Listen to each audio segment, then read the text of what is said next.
Привет, мои друзья. Practicing my Russian. I remember in one of the AMAs that you guys had with Anatoly back in August of last year, he had suggested that if someone really wants to dive into the Solana ecosystem, they should learn both the Rust programming language as well as the Russian language. So I'm practicing. Anyways, in this video, we're going to discuss more information about the contact management systems. Specifically, this includes what is the structure or the deal stages that the different categories that we would use to classify where different contacts are at. Secondly, we're going to go into the specific parameters. Consider this kind of like an API schema. It lists out what data points should we be collecting. Fortunately, most CRM systems have some type of a custom fields option or feature. And so this would just be set up as boxes that would be designed into the template. So that way, when somebody creates a new contact, these boxes are already there. Then it'll make it much easier for us to aggregate that information for analytic insights and forecasting. Finally, the last section is going to be about performance tracking and feedback loops. Super duper important that we have systems that allow us to remain nimble and make adjustments as we find opportunities for how to improve, as well as maybe parts of the system that aren't the most effective for our specific needs. So that sounds interesting for you. Hang out with us a little bit. We're going to dive right in. On the other hand, feel free to also just go through the documentation if you prefer to gather information in that fashion.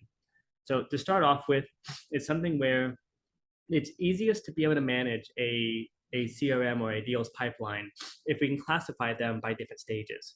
Now, I've broken down 5 different stages that I think would be a good place to start when it comes to how we classify different contacts. This is going to be cold contact, warm contact, discovery phase, active deal, and closure.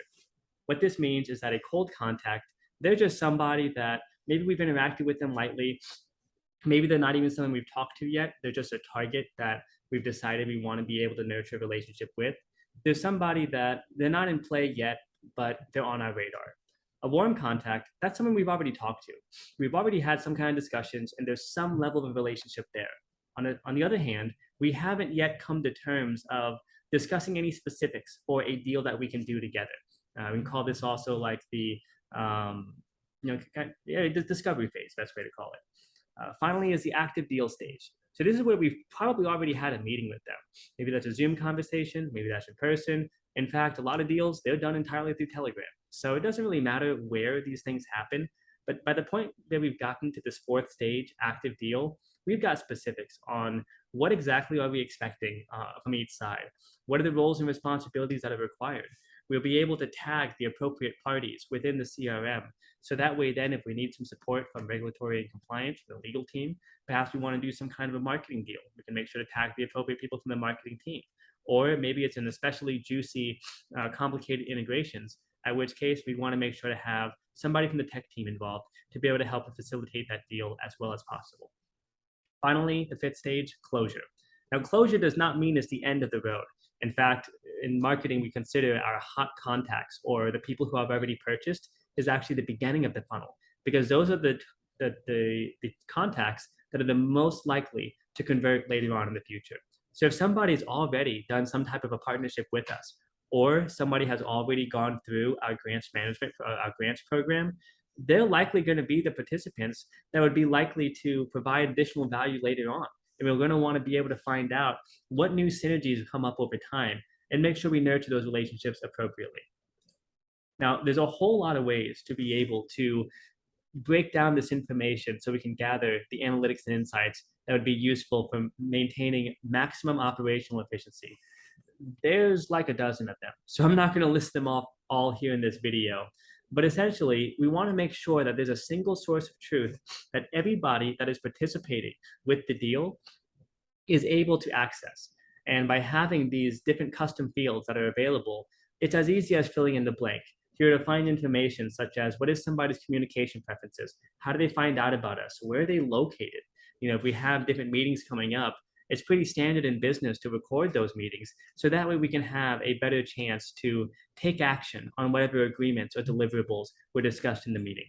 This is also a source where we have a comment section to ensure that feedback is easy to share. This is also pretty nice because if we use a good CRM system, we'll be able to also have some identity and access management, or IAM settings, that allow us to be able to take the sensitive and private information, such as grant applications, or their personal information, if there's something that we, depending on the level of security we want to go into, that's a whole other conversation. But we can set it up to where certain parties can only see certain data types within the system. They're really easy to set up. And then finally, the most important part of this, to summarize, like the overall initiative of how we come up with the data points to go after, is what's going to give us the highest chance of producing as much value as possible. So some might be whenever we're doing research on a project, as opposed to having a 3-page document that someone is putting together that nobody is going to read. Instead, we just have a section that showcases, here's what this person is looking for. Here's the challenges that they face. Maybe it's an especially difficult partnership discussion that we have, and they're really concerned about not having the ability to use a standard indexing solution like the graph, and they want to be able to think about it. And then weeks and then months go by, we're going to want to make sure we remember that, so that way we can be sure to attack it and have the best chance of proceeding with that deal. Finally, the last section, performance and feedback loops. So this is where really everything comes together. These systems would be constantly changing. They should be very organic and flexible in nature.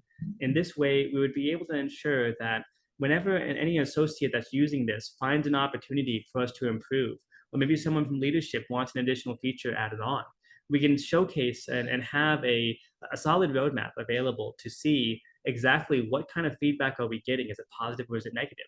Is this adding value or is this potentially taking away?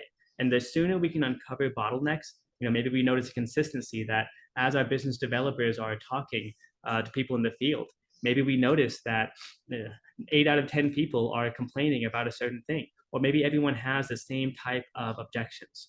In these situations or these circumstances, we would want to ensure that we take some type of appropriate action to overcome these systems. So this can be everything from finding opportunities in a call. Maybe it's casual. We want to be able to ensure that that gets actioned as appropriately as possible, be able to uncover bottlenecks, be able to optimize processes, put together satisfaction reports. This could be as easy as an automated email that perhaps when someone has a specific tag, they just get an email that says, how's your experience been interacting with the Neon Labs team? And is there any feedback you'd like to share?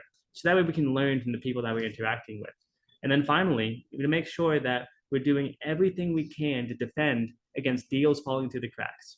Because from my research, from what I'm finding, it's partnership programs don't usually fail because of a lack of business developers. Usually hiring another biz dev person isn't the solution.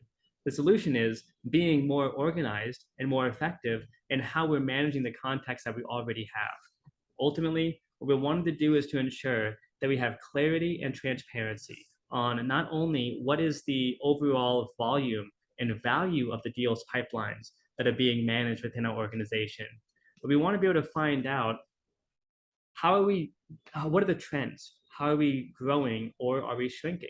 If we see that there's a lot less contacts coming in 1 month versus the previous 2 months, we can probably expect that our partnerships is gonna fall a bit in the coming months.